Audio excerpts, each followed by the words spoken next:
E aí, nerds curiosos, preparados para maratonar Stranger Things de novo? Ou talvez você seja um novato querendo entender o hype?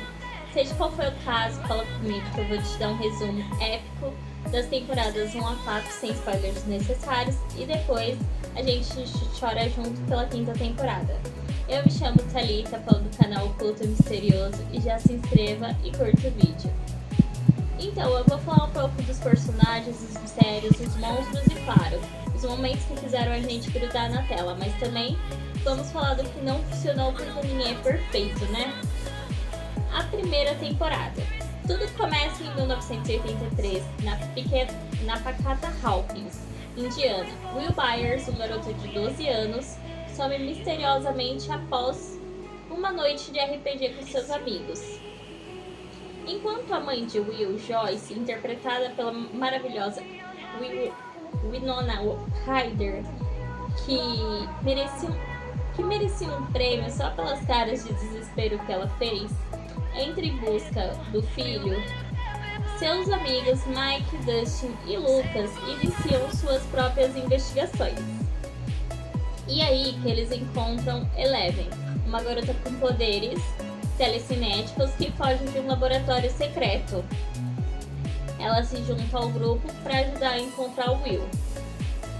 Descobrimos que o Will está preso no mundo invertido, uma dimensão paralela sombria e perigosa, habitada por um monstro chamado Demogorgon, que parece bem um cruzamento de uma planta carnívora com um ET.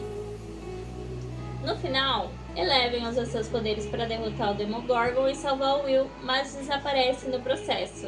E a gente fica tipo chocado. Um ano depois vemos Hopper, o chefe de polícia, deixando Eggos na floresta, indicando que Eleven ainda está por perto. Temporada 2. Um ano se passou, Will está de volta, mas ele está tendo visões do mundo invertido. Uma nova personagem chega a Hawkins, Max, a garota skatista.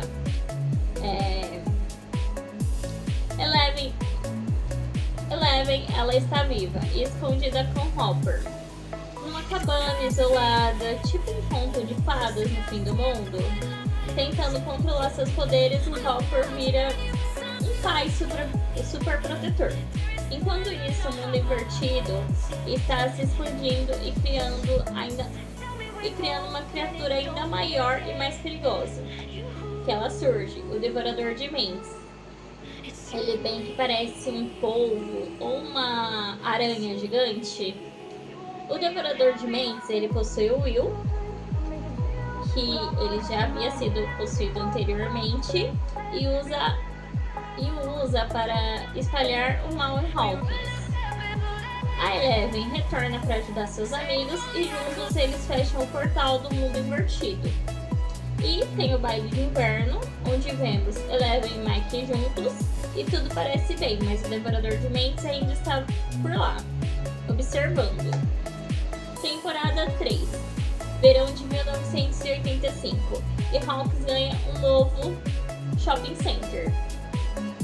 Mais por baixo da cidade, os russos estão construindo um laboratório secreto para abrir novamente o portal do mundo invertido. Eleven e Mike estão namorando, o Hopper está morrendo de ciúmes, Dusty volta do acampamento de ciência e traz Suzy, e descobre uma mensagem russa que ninguém consegue entender, e que leva o grupo a investigar e se meter em mais confusão. O Devorador de Mentes retorna de novo, possuindo pessoas e transformando-as em monstros, tipo um apocalipse zumbi. Uma batalha épica acontece no shopping, direito com explosões e tiros, e Hopper se sacrifica para fechar o portal, aparentemente morrendo. E a gente chora. A temporada termina com a Eleven, se mudando de Hawkins com a família Byers, deixando Mike para trás. Só que a cena pós-crédito revela que os russos têm um Demogorgon e mencionam um americano em cativeiro. Indo para a temporada 4. 6 meses depois, Eleven está na Califórnia, sofrendo bullying na escola. Mike vai visitar ela. Em Hawks, uma série de assassinatos misteriosos começa a acontecer, descobrimos que um novo vilão existe, o Vecna. Ele está por trás disso. E ele é mais assustador que um Demogorgon. Então, bom, a Eleven, ela recupera seus poderes e descobre a verdade sobre seu passado no laboratório de Hawkins. Vecna é revelado como o primeiro experimento do Dr. Braden, que aparece desde a primeira temporada. E o Vecna é um garoto chamado On, que se tornou um monstro. Uma batalha final acontece no mundo invertido, com a Eleven e seus amigos lutando contra o Vecna. A temporada termina com o Vecna sendo derrotado, ou não, mas para o portal do mundo invertido se abrindo em Hawkins. Assim acaba a quarta temporada. A quinta temporada, ela chegou recentemente e vamos dizer, muita gente gostou, muita gente não gostou. Até o 7º episódio eu achei ótimo. Eu vou estar contando por quê e eu vou estar dando um pouquinho de detalhes do episódio final. Então, a quinta temporada, eles prometeram muitos e fundos, disseram que ia ser épico, emocionante, que ia amarrar todas as pontas soltas. A gente acreditamos, mas o que a gente recebeu?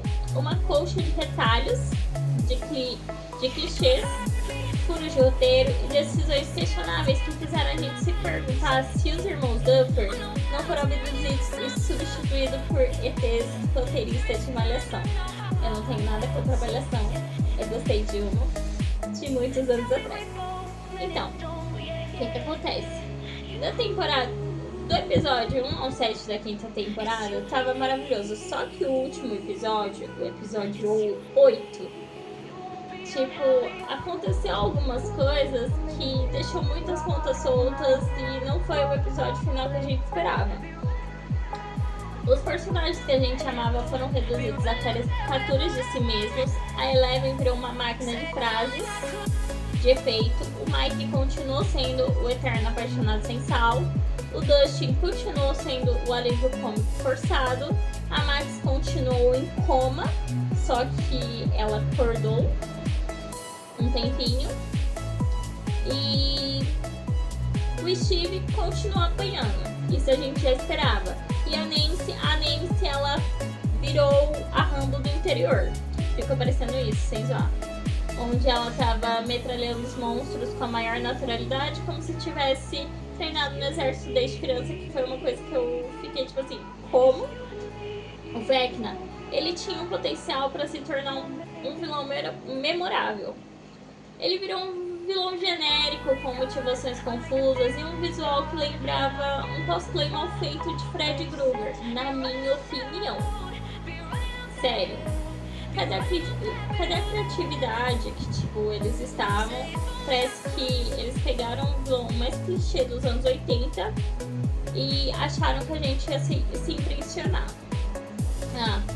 A nostalgia foi a muleta de Stranger Things. A série já não sabia mais o que fazer, pelo que parece, e apelou para as referências dos anos 80, a cada 2 segundos, como se a gente fosse um bando de velhos, falando que eu sou de 94, tá? Mas, sério, a gente gosta dos anos 80 como é reprisado, mas não precisava tanto esfregar na nossa cara. Falando do episódio final, a batalha final contra o Vecna prometeram que seria épica, emocionante, cheia de reviravoltas, mas o que a gente viu foi mais um show de horrores e de efeitos especiais. Decisões estratégicas idiotas e um roteiro tão previsível que dava pra adivinhar cada cena com 5 minutos de antecedência. Sacrifícios. Sinceramente, eu achei que ia ter morte de algum personagem querido, só que não teve. Teve, acho que 2 minutos de cena que eu achei assim, vai ser agora que vai matar alguém. Eu quase comecei a chorar, só que isso não aconteceu. E vamos dizer, a Kali, eu tava desconfiada dela. A Kali é a irmã da 11 e a 8. Eu tava muito desconfiada dela. Eu gostei do sacrifício final. Só que foi muito mal construído e meio que a gente viu os personagens que a gente gostava meio que se livrando de um roteiro horroroso. No final de contas, o bem venceu o mal, os personagens se abraçaram, prometeram ser amigos para sempre e tudo voltou ao normal quase. Afinal, a gente sabe que em Hawkins a paz dura menos que um suspiro, mas que se importa. A gente já tava tão cansado daquela história que só queria que acabasse logo. Stranger Things, ele pareceu, sinceramente, muito repetitivo. Com o passar do tempo, foi explicado primeira, segunda, terceira temporada, quarta, foi tudo bonitinho alinhado. Só que aí tá, o final deixou um monte de pontas soltas. A cara da Millie Bobby Brown, ela parece que não soube atuar como Eleven, parece que ela perdeu todo o sal e tava com a cara cheia de botox, que eu fiquei tipo assim, gente, a garota tem só 23 anos e ficou parecendo uma pessoa acima de 30.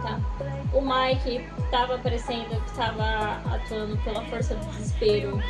A personagem que faz a Max, a Sadie, ela própria falou que a cena que ela tava com a Holly tava aparecendo no podcast. E assim, o que aconteceu? Episódio primeiro. A cena que a música tá tocando, o Lucas tá no quarto com a On, o mundo invertido tá aberto pra ela poder sair e ela enrola, foi tipo... Eu vejo assim, por que ela está enrolando tanto tempo? É só ela correr e sair. Seria fácil, seria básico, mas não, teve que enrolar. Aí vai, a cena do hospital, onde os Demogorgons vão atrás da Max. Gente, aquela cena eu achei maravilhosa por causa da Karen Wheeler, a mãe dos Wheelers. Porque, vamos dizer, a mulher estava hospitalizada, passou por uma cirurgia, a bicha correu, a mulher correu e mostrou pra que veio. Ela conseguiu distrair os Demogorgons. E, vamos dizer, a cena final... Eu esperava, sinceramente, que o Devorador de Mentes fosse mais difícil, tipo, foi uma coisa muito rápida. A cena deles acabando com ele, tipo, foi muito rápida. Eu fiquei tipo assim, não é possível, tipo, o cara atazanar 4 temporadas inteiras pra chegar no episódio, no último episódio, e conseguirem acabar com ele em menos de 10 minutos. Essa é a minha opinião. Eu vou falar um pouco das Wheelers na última temporada, como foram. Voltando a Karen. A Karen é a mãe. Ela não teve um caso extraconjugal com os monstros ou os russos nessa temporada, que na temporada anterior dava pra desconfiar um pouquinho. Ela mostrou que é uma mãe preocupada. Dessa vez adicionou um toque de mãe, daquela mãe que percebe que a vida tá passando e que ela não fez nada de emocionante. Teve alguns momentos de reflexão essencial, um diálogo sobre a importância da família. E bom, foi isso. A Karen mostrou que ela fez o que pôde. Afinal, ela não tinha superpoderes e nem habilidade de caçar monstros. Ela só foi uma mãe tentando sobreviver mesmo. A Nancy, ela ficou parecendo o Rambo do interior, sei lá. Nessa temporada, pelo que parece, decidiu que não era só suficiente ela metralhar monstros, ela também precisava ter um triângulo amoroso complicado com o Jonathan e o Steve. A Nancy, ela continuou sendo uma caçadora de monstros das maravilhosas, mas também mostrou um lado dela mais vulnerável, indeciso e bom, humano. Aquele pedido de casamento e tipo, aquele pedido que não foi pedido, que foi mostrado o término deles, eu achei que foi mais sensato, que tava meio mostrando que ela não gostava do Jonathan, tava mais com o Jonathan por ser um pacto de sangue pelas coisas que eles passaram. E que talvez no futuro ela daria mais certo com o Steve por causa das escolhas do Steve, mas pelo visto ela não ficou com nenhum dos dois. Vamos falar da Holly agora. Gente, a Holly, ela teve um crescimento. Vocês lembram como que ela é? Ela é aquela menininha que nas primeiras temporadas parecia mais um enfeite de casa. Só que na última temporada ela quase virou uma peça-chave pro apocalipse acontecer. Como ela saiu de figurante a peça-chave? No começo da temporada, a Holly é sequestrada pelos Demogorgons e levada para o mundo invertido. Foi repetido o drama que o Will passou lá na primeira temporada. A garota ela se torna uma das vítimas do Vecna, que ele usa para obter seus planos. Trocaram a atriz que faz a Holly? Sim, houve uma troca. Os produtores eles trocaram as gêmeas que interpretavam pela Nell Fisher, se eu não me engano, porque a personagem ela ganhou mais destaque, eles precisavam de uma atriz mais experiente. E também as crianças, as gêmeas elas eram ginastas e preferiram ir para a ginástica. A saga da Holly com o mundo invertido. A Holly, ela parecia não ser uma vítima qualquer. Ela pareceu que tinha uma conexão especial com o Vecna e que a que tornava diferente das outras crianças que foram capturadas. Ela entra em uma jornada com a Max para escapar da mente do vilão e meio que a gente imaginava que a Holly ela seria uma chave para derrotar o Vecna. No fim de contas, a Holly ela deixou de ser a irmãzinha fofa para se tornar uma quase heroína. Quase, porque ela ainda é uma criança, mas a participação dela deu um toque a mais na temporada final. E isso foi bom pelo menos. E aí, pessoal, chegamos ao fim desse vídeo. Assim como Stranger Things teve seus altos e baixos, mas é importante que a gente se divertiu pelo menos um pouquinho, não foi muito, mas a gente se divertiu. Se você curtiu relembrar dos bons momentos, rir dos clichês e concordar com a minha crítica, ou discordar, porque ninguém é perfeito, não esqueça de deixar aquele like caprichado para fortalecer o canal e mostrar que você faz parte dessa turma. E pra gente continuar essa conversa, comenta aqui embaixo qual foi a sua temporada favorita, qual personagem você mais amou e qual personagem você mais odiou e qual momento fez você criar o WTF, fez você querer gritar de raiva. Eu quero saber a sua opinião. E claro, não esquece de compartilhar esse vídeo com todos os seus amigos que também são viciados em Stranger Things e com o resto do pessoal, pra eles verem pelo menos até a quarta temporada, que tá maravilhosa. E se você ainda não é inscrito nesse canal, corre lá, se inscreve, assim você não perde mais nenhum vídeo de novo e fica por dentro de todas as atualizações. Valeu, tchau, beijo, até a próxima!